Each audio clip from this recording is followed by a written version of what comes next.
Mēs darbojamies ar pirkstiņiem, attīstam viņiem prāta spējas, darbojamies ar ritma vingrinājumiem, attīstam ritmu, palīdzam savstarpēji kontaktēties šeit.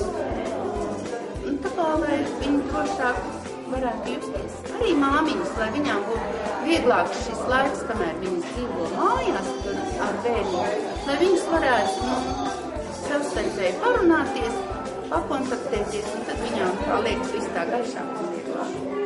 Labdien, labdien, labdien, labdien, no, pa, pasvetīšu teviņām.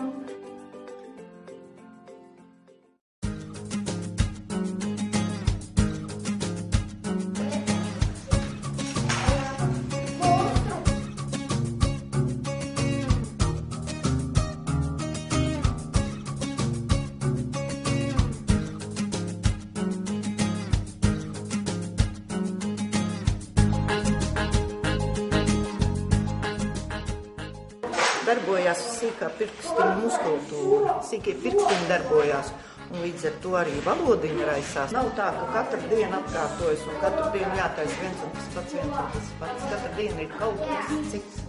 Un viņus netraucē tas, ka viens varbūt taisa tādu modulīti, un otrs varbūt tādu. Tā aptuveni mēs te darbojamies. Man šeit patīk arī augšā par tā modelēšanu. Kur vakar braucām sacensībām, bija šitām te mašīnām, izbūvītām.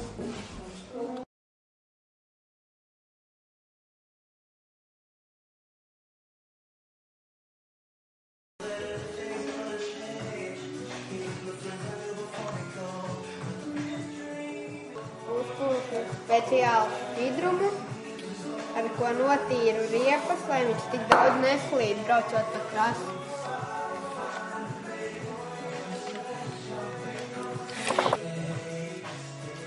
Notīru un es variet braukt.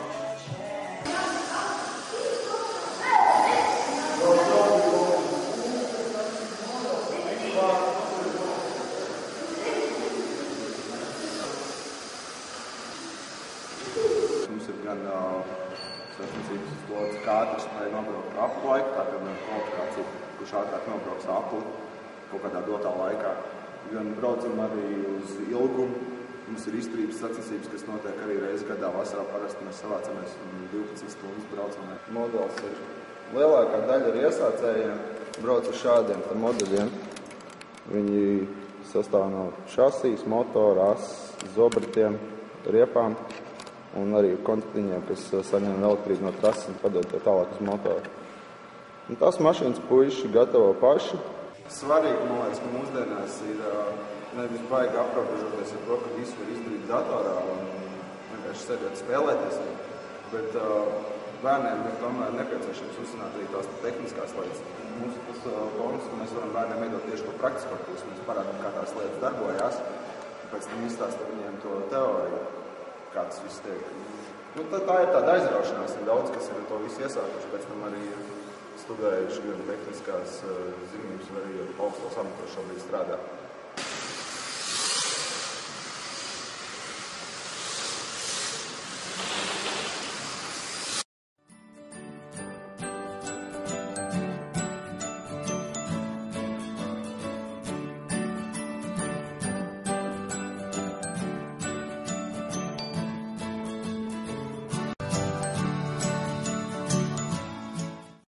Sākumā mūsu pulciņā bija tikai šūšana, bet tad mēs pamazām pārgājām uz rotu darināšanu, un meitenēm ļoti patīk taisīt rošņus, prātītes, aprotītes, krelles. Un mēs izmantojam dažādus materiālus, bērlītes, audumu, siltu, plastiku, gipsi. Un tagad ļoti vēl bērniem patīk gatavot dažādas ēdamas lietas, kā cukurgailīšas, ja? Arī riepas.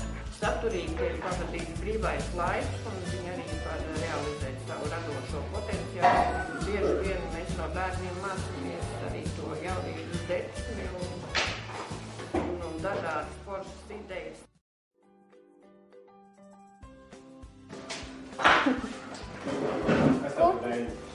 Tādu līniju?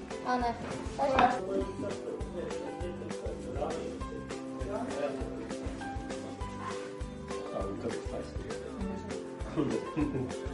Mēs taisām modelīšu sākot no visam vienkāršiem, tad jau sarežģītāk un lidinām ārā. Ir ārmodelīši, kas pie sienas te karājās, tie tur, kas ir uz lidojumu ilgumu, tur arī kā svarīgi uztaisīt. Viens ir uztaisīt, otrs arī jābūt ir kā tajā pašā laikā jābūt zināmai veiklībai, spēkam jābūt, lai to modelīt uzmest. Labāks metiens ir un viņš augstāk uzmetīs, ja ir pareizi modeļu lidošanas, viņš arī tas modelis daudz ilgāk lidos. Uz lidojumu ilgumu vērtē un tad svarīgi viņus sareglē, lai viņš ilgāk lido. No bērnu koku, cits saka, paņem zobakstām. Te viņi taisa to gumiju garjot.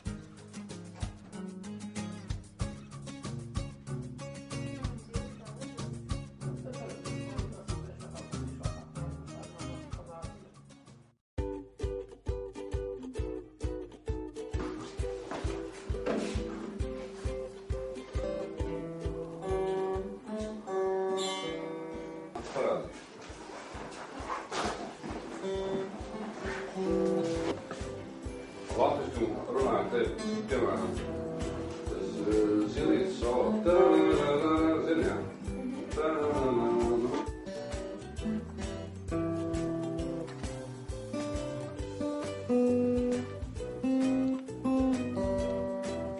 Patīk ģitāru spēlēt. Esmu internetā redzējis, kā spēlē ģitāras un raksta savu mūziku. Un domāju, pašam jāpamēģina.